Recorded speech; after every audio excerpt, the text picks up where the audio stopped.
A gente fica olhando, ontem foi dia de estreia do Band Eleições, a gente discutiu na Band um pouco do que será essa eleição municipal, o tipo de discurso, a pegada do eleitor, para onde ele vai olhar. A gente sabe que os políticos vão explorar sempre que puderem a polarização.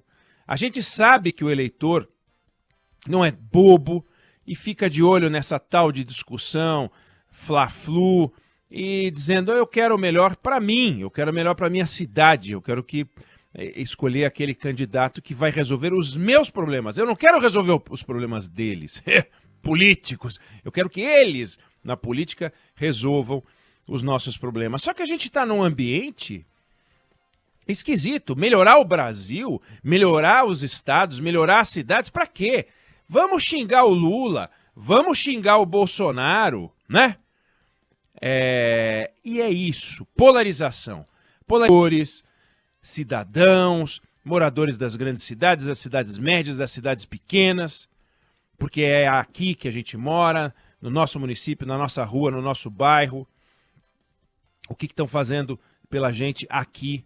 E não tem nada melhor para eles, políticos, do que essa tal de polarização. Para nós é um inferno, para eles é maravilhoso. Para nós, a polarização, ela interdita o debate, ela acaba cegando. Ela faz com que no grupo do WhatsApp uns ataquem os outros só porque sabem que os outros apoiam o outro lado e aplaudem os comentários daqueles que apoiam o seu lado, independente do que se diz. É o tal do fla-flu, ignora a realidade, é todo mundo vivendo à base da fantasia nesses momentos de debate. E fla-flu é aquele troço, né? Nenhuma falta cometida pelo seu time tem que ser marcada. E todas as entradas dos jogadores do outro time tem que receber cartão amarelo, cartão vermelho.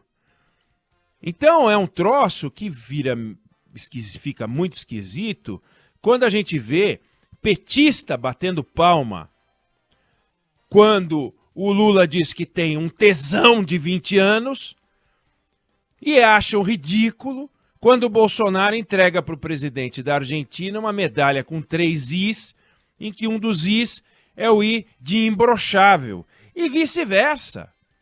Os admiradores bolsonaristas, achando a coisa mais engraçada do mundo, uma medalha de uma autoridade para outra autoridade com a letra I de imbrochável, achando ridículo o Lula dizendo que tem um tesão de 20 anos. Esse é o efeito da polarização na sociedade.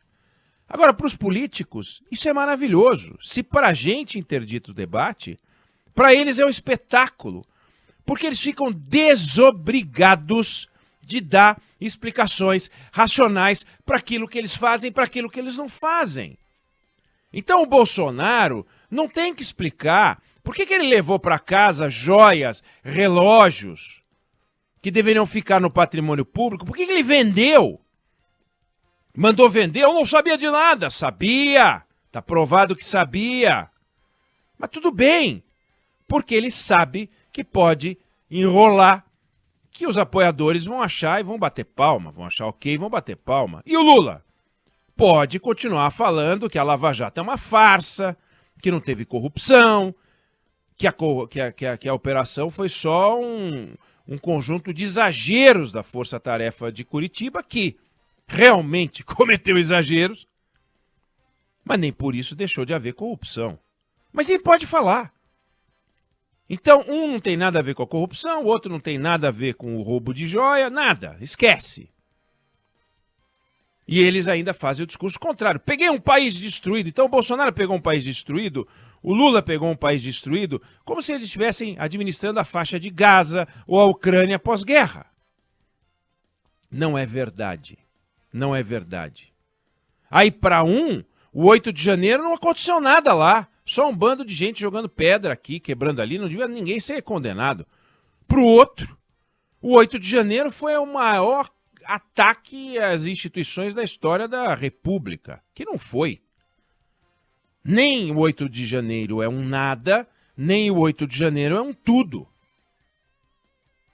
E assim, os governos de esquerda e de direita seguem sem fazer aquilo que uma sociedade que se perde na polarização deveria estar cobrando, que é a realização de um projeto de país que siga os avanços, que persiga os avanços, que corra atrás do progresso, que corra atrás do desenvolvimento social, que melhore a educação desse país, que invista em segurança pública.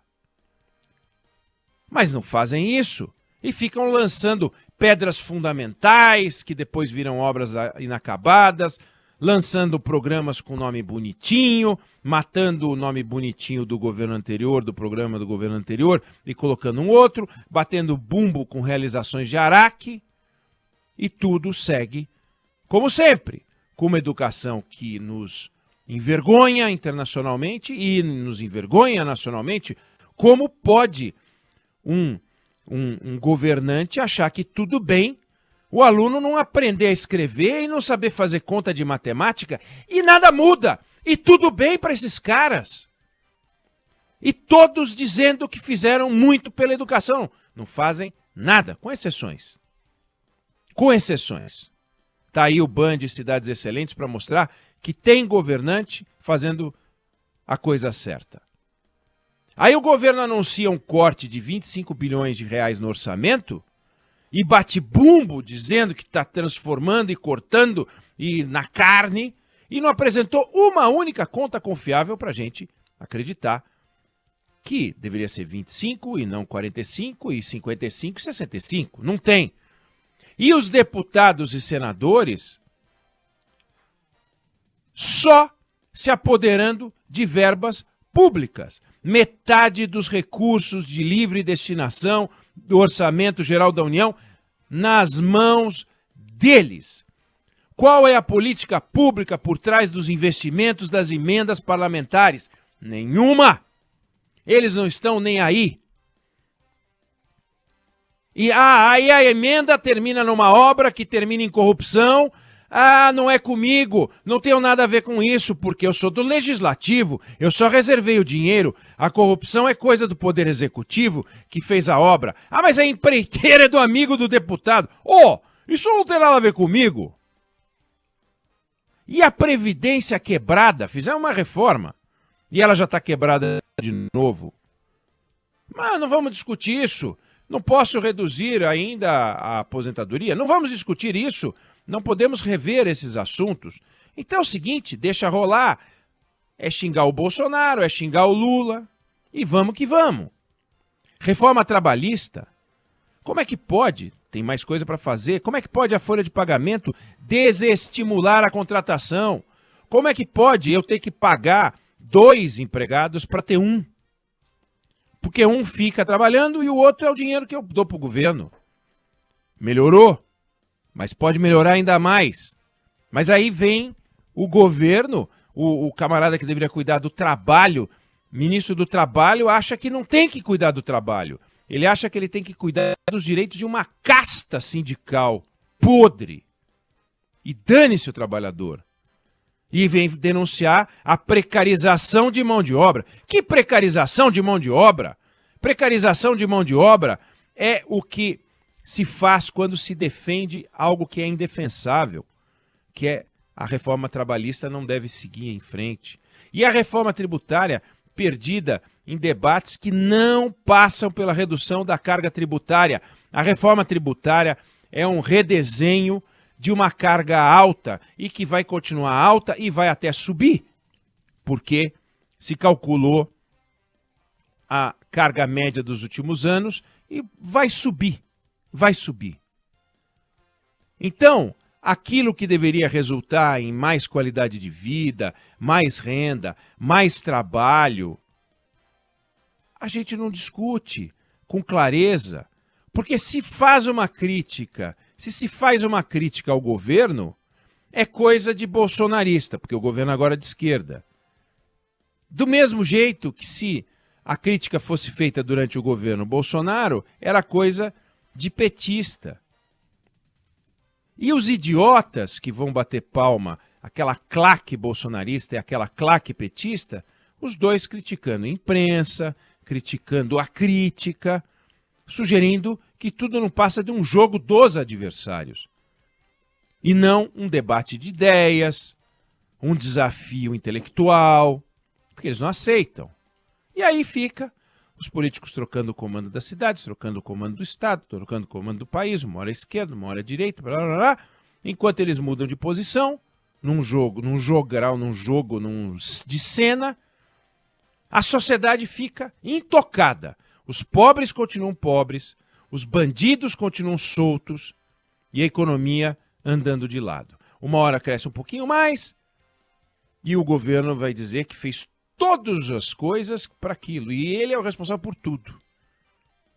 Aí quando tem alguma coisa que dá errado, aí são os dissabores da economia internacional, a conjuntura não tem nada a ver com ele.